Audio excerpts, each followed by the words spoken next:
তোমাকে আসতে হবে কিন্তু, সময় মতো পৌঁছে যেও কিন্তু, বইটা নিয়ে আসবে কিন্তু। এই ধরনের প্রতিদিনের কথাগুলোকে কিভাবে ইংলিশে বলবে এখন সেটাই দেখাবো। এখানে আমি চারটে এই ধরনের এক্সাম্পল লিখেছি। এক্সাম্পলগুলোর মধ্যে দেখো একটা কিন্তু শব্দ যোগ করা হয়েছে। এই কিন্তু শব্দ যোগ করার অর্থ এইগুলোর মধ্যে দিয়ে আমরা একটা রিকোয়েস্ট করছি, অনুরোধ করছি। যাকে বলছি তাকে অনুরোধ করছি যে তোমাকে আসতে হবে কিন্তু, মানে তোমাকে আসতে হবে, না আসলে চলবে না। পরেরটা আমার সঙ্গে দেখা করবে কিন্তু, মানে আমার সঙ্গে দেখা করবে, না হলে চলবে না। সময় মতো পৌঁছে যেও কিন্তু, একই রকম, সময় মতো আসতে হবে, না হলে চলবে না। বইটা নিয়ে আসবে, না হলে চলবে না। বাক্যগুলোকে আবার অন্যভাবেও যদি ভাবো যে তোমাকে আসতে হবে, না আসলে চলবে না, এরকম ভাবেও যদি ভাবো, তাহলেও কিন্তু একই ধরনের ইংলিশটা আসবে। আমার সঙ্গে দেখা করবে কিন্তু, মানে আমার সঙ্গে দেখা করবে, না দেখা করলে চলবে না। ঠিক আছে? তাহলে এই ধরনের বাক্যগুলোকে ইংলিশে যখন বলবে তোমাদের কিন্তু ভাবটা বুঝে নিতে হবে সেন্টেন্সে। এখানে এই যে কিন্তু কথাটা যোগ আছে, এখানে কিন্তু কথাটা মানে যে কিন্তুর যে ইংলিশ সেইটা ইউজ হবে এরকম কোনো কথা নয়। আসলে এই সমস্ত বাক্যগুলো আমরা যখন ঘরোয়াভাবে বলি, এই ধরনের কথা দিয়ে আমরা কাউকে অনুরোধ করি। ঠিক আছে? এবং আমরা একটা ফোর্স দিই যে তোমাকে কাজটা করতেই হবে, কোনো রকম না বললে চলবে না। তাহলে এই ধরনের কথাগুলোকে যখন ইংলিশে বলবে তখন একটা করে ফ্রেজ তোমাদের ইউজ করতে হয়। মানে এখানে যে ফ্রেজটা ইউজ হওয়া উচিত সেই রকম একটা ফ্রেজ ইউজ করতে হবে।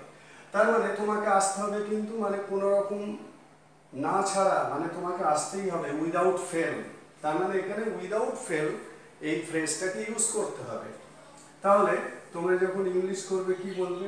তাহলে উইদাউট ফেল যখনই বলছো তখনই এই কিন্তু কথাটা ট্রান্সলেট হয়ে যাচ্ছে। ঠিক আছে?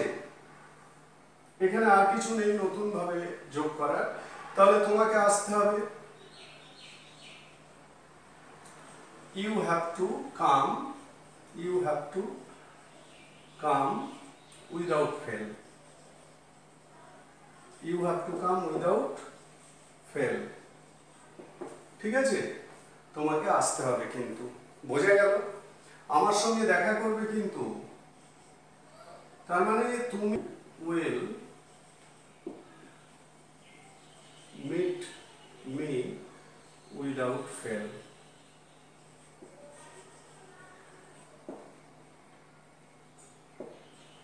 বোঝা গেল? You will meet me without fail, আমার সঙ্গে দেখা করবে কিন্তু, সময় মতো পৌঁছে যেও কিন্তু। তার মানে get there, get there on time.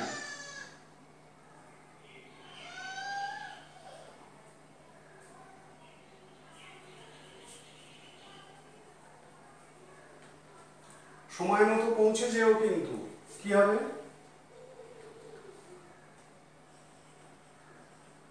Gate there on time without fail, get there on time without fail.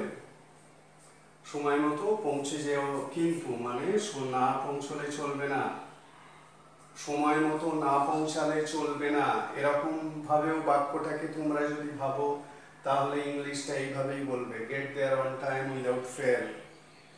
ঠিক আছে? বইটা নিয়ে আসবে কিন্তু, একইভাবে get, get the book, get the book without fail, get the book without fail. ঠিক আছে? এই ধরনের যে প্র্যাকটিক্যাল কথা, এই প্র্যাকটিক্যাল কথাগুলো প্রত্যেকটাই তোমাদের ভাব বুঝে নিতে হবে, ঠিক কি বলা হচ্ছে সেই ভাবটা বুঝতে পারলে সেইটুকুর জন্য যে ফ্রেজটা সেইটা ব্যবহার করবে। আর বাকিগুলো যে সেন্টেন্সের যে বাকি যে অংশ সেগুলো তো টেন্স ওয়াইজ ট্রান্সলেট হচ্ছে, তো এগুলোর সাথে পরিচিত হতে হবে। পরিচিত না হলে এই ধরনের বাক্যগুলোকে এক্স্যাক্টলি কিভাবে বলা হয় সেটা কিন্তু বুঝতে পারবে না। তাহলে gate the book without fail. তাহলে এখান থেকে যে জিনিসটা তোমাদের মনে রাখতে হবে সেটা হলো উইদাউট ফেল।